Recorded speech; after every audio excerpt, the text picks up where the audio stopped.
Mitt Romney's big night. I accept your nomination for President of the United States. But everyone's talking about Clint Eastwood. Go ahead. Bad days along the Gulf Coast. I can't take no more hurricanes. I can't. Good morning, I'm Steve Kathan. And I'm Dan Raviv in Tampa with the CBS World News Roundup. The next President of the United States of America, Mitt Romney. Mitt Romney was solid at the podium last night, ending the Republican Party convention by speaking of his own background, his Mormon faith, defending his success in the business world, and outlining 5 steps to create 12 million jobs. We will champion small businesses, America's engine of job growth. That means reducing taxes on business, not raising them. And it means that we must rein in the skyrocketing cost of health care by repealing and replacing Obamacare. Like other Republicans at this convention, Romney described the current occupant of the White House as a failure. CBS News correspondent Peter Mayer was with the delegates as balloons and confetti rained down upon them. For Mitt Romney, this closing night celebration is the punctuation point, not only on his acceptance speech, but also his long quest for his party's presidential nomination. Perhaps the biggest applause line. You know there's something wrong with the kind of job he's done as president when the best feeling you had was the day you voted for him. This moment of celebration with the balloons and dancing paves the way for weeks of intense campaigning leading to Election Day. That's now 67 days away. You can't be upstaged on the night you accept your party's nomination to be President of the United States, but Mitt Romney came awfully close when about half an hour before his acceptance speech, there was a surprise guest speaker, the movie star Clint Eastwood. For an unscripted almost 15 minutes, he was Clint Eastwood unplugged, jokingly talking to an empty chair on stage that represented President Obama. What do you want me to tell Romney? I can't tell him to do that. Can't do that to himself. You're crazy. You're absolutely crazy. Delegates seemed to like it, but was it a distraction? CBS's Bob Schieffer comments, the talk shows, all the morning shows, he's going to be competing for attention with Clint Eastwood, and I just think that's not a very good political strategy. On CBS This Morning, Charlie Rose interviewed the presidential candidate's wife, Ann Romney. I was very, very touched last night, as were my children, because I think people in our lives talked about the guy that I know, that I love, and the side of him that I cherish. The next stop in this political season, Charlotte, North Carolina. The Democrats have their convention there. It'll start Tuesday. Steve? We're watching what's left of Isaac. The weakening storm is still packing plenty of rain and is now drenching areas that have been parched by drought this summer. Arkansas, Missouri, and western Tennessee. In southern Louisiana, floodwaters are high in many places. CBS's Byron Pitts says concern over a lake dam may force officials to punch a hole in it to ease the pressure. 60,000 people, families like the Gramillions, were told they had 90 minutes to pack what they could and go. I think it's crazy.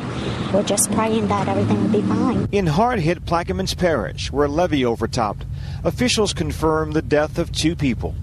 In other neighborhoods, some residents barely made it out alive. The water started coming in the trailer, and we saw all our vehicles floating all over the place. In 3 days, Isaac dumped more than 20 inches of rain on this stretch of the Gulf Coast, submerging entire neighborhoods, taking down trees and power lines. Officials say power could be out in some areas for days or weeks. There's breaking news from Old Bridge, New Jersey, where police say a gunman opened fire in a supermarket before dawn, killing 2 people. The gunman is also dead. Was there a cry for help before last month's Colorado movie theater massacre? CBS's Lee Frank has the new information from a court hearing for the mass murder suspect. Defense lawyers portray James Holmes as mentally disturbed, calling the Colorado University Hospital for his psychiatrist 9 minutes before the shooting started. He mailed the doctor a notebook the evening before the attack. The notebook message, Holmes' lawyer asserts, was, "I'm feeling bad. Please stop me. Please help me." That notebook may be barred from court under doctor-patient privilege. The Pentagon's out with a bad review of a former Navy SEAL's book about the Osama bin Laden raid. We're live with CBS's Gary Nunn. The author of the forthcoming book has been put on notice by the top lawyer at the Defense Department that he violated 2 signed agreements not to reveal military secrets, threatening now to go to court.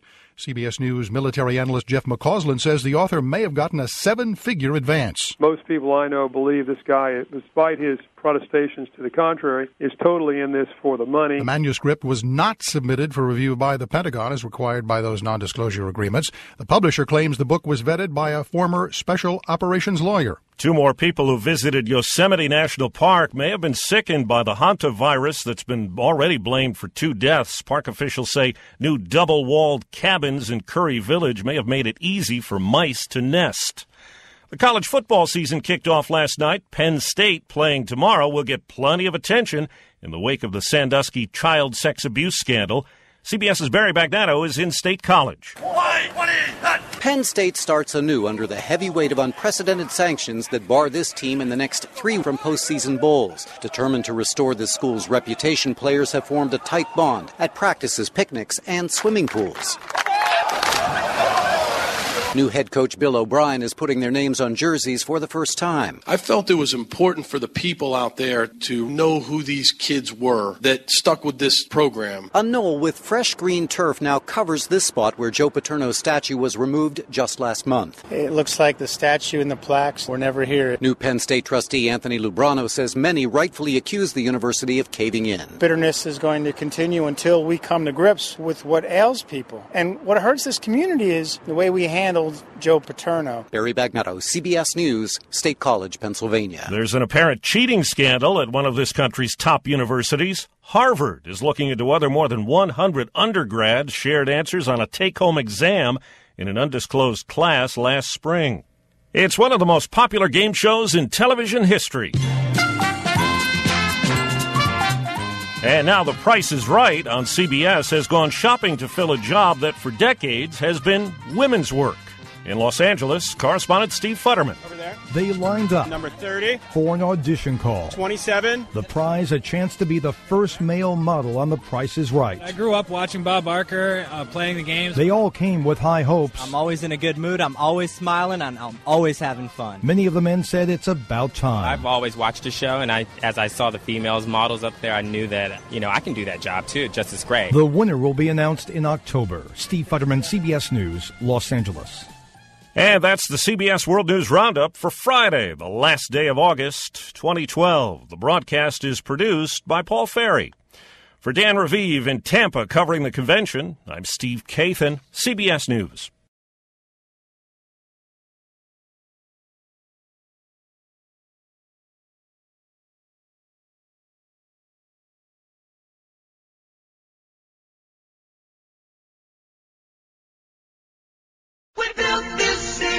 You didn't build that. We built this city on rock and roll. Built this city. You didn't build that. We built this city on rock and roll. That's the reason I'm running for president, because I still believe in that idea. You didn't build that.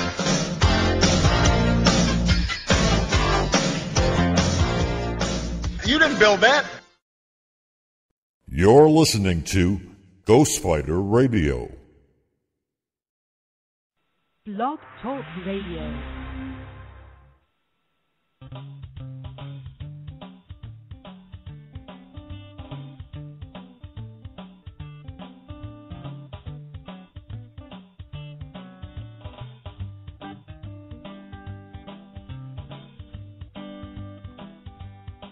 If you find yourself in trouble, count on me, my friend.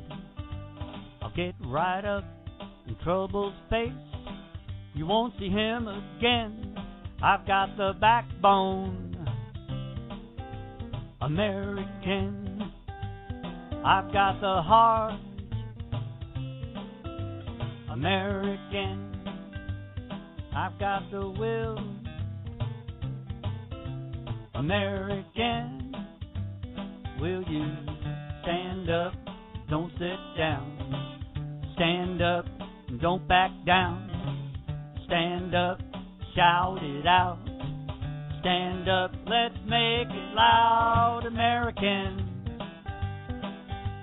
American.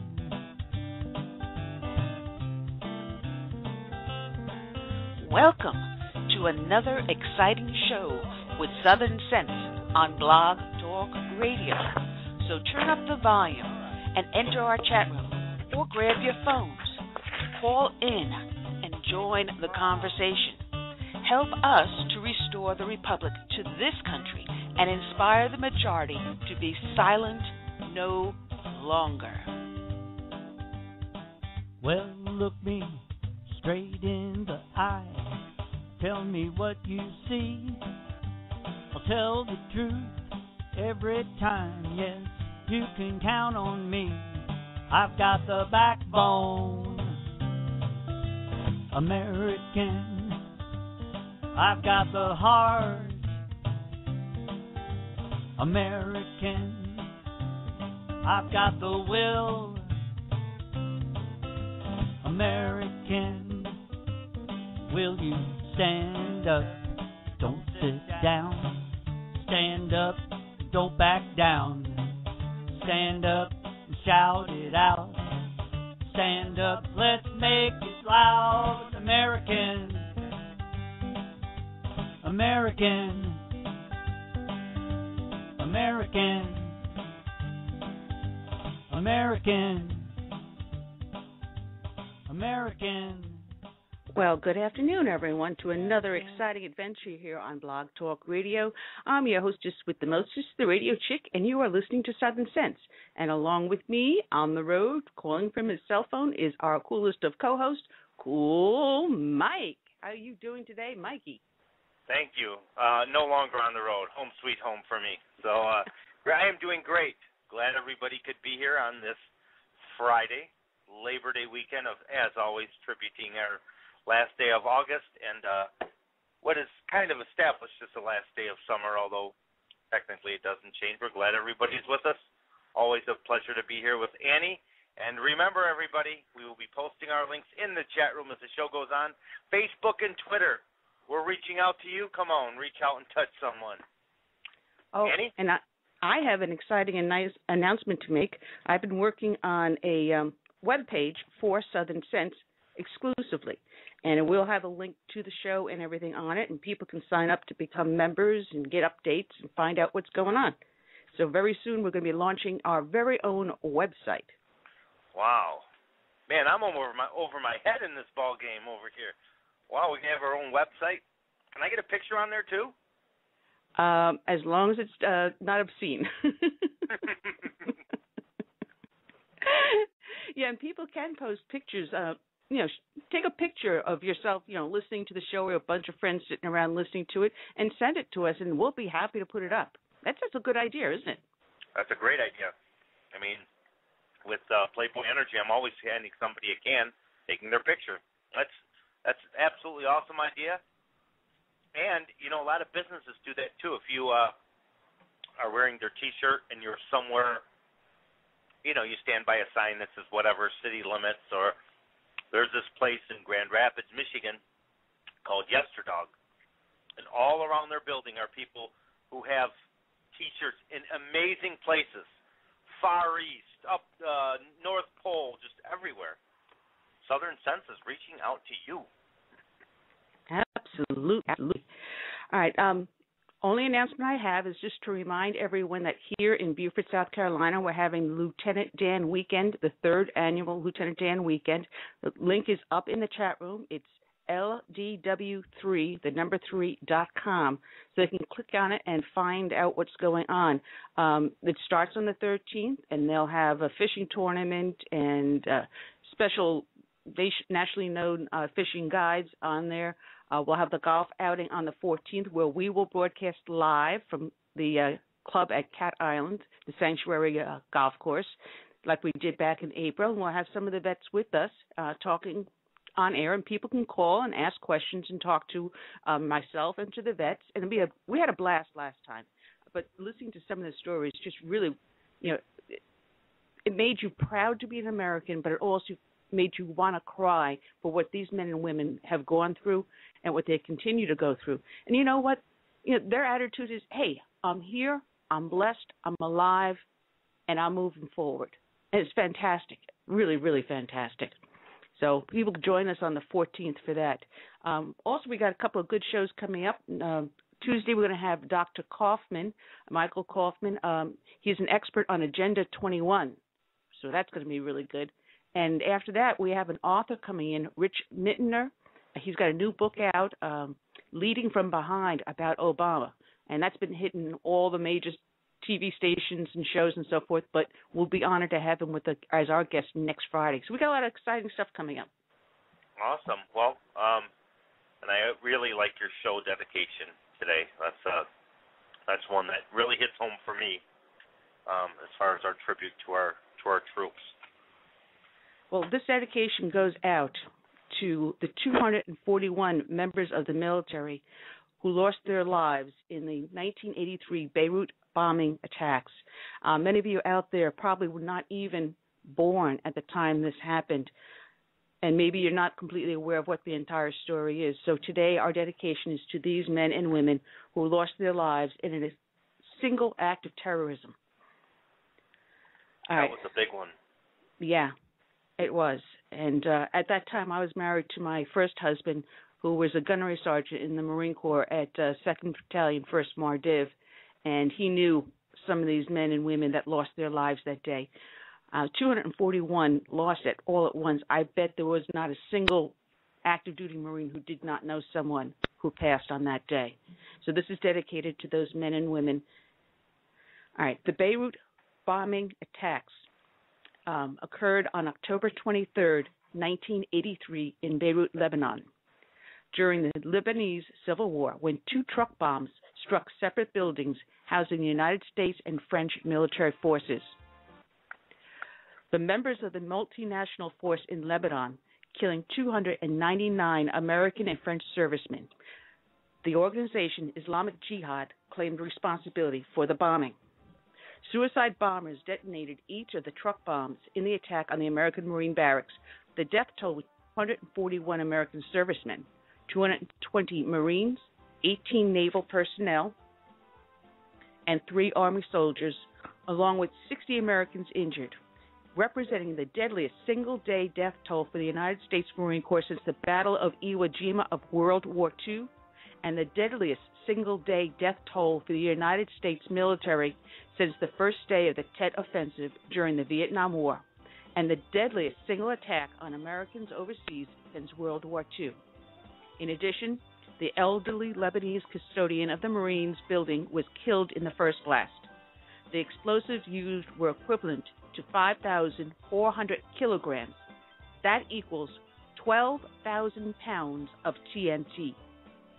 In the attack on the French barracks, the 8-story Dakar building, 2 minutes after the Marine attack, 58 paratroopers from the 1st Parachute Regiment were killed and 15 injured in the single worst military loss for the French since the end of the Algerian War.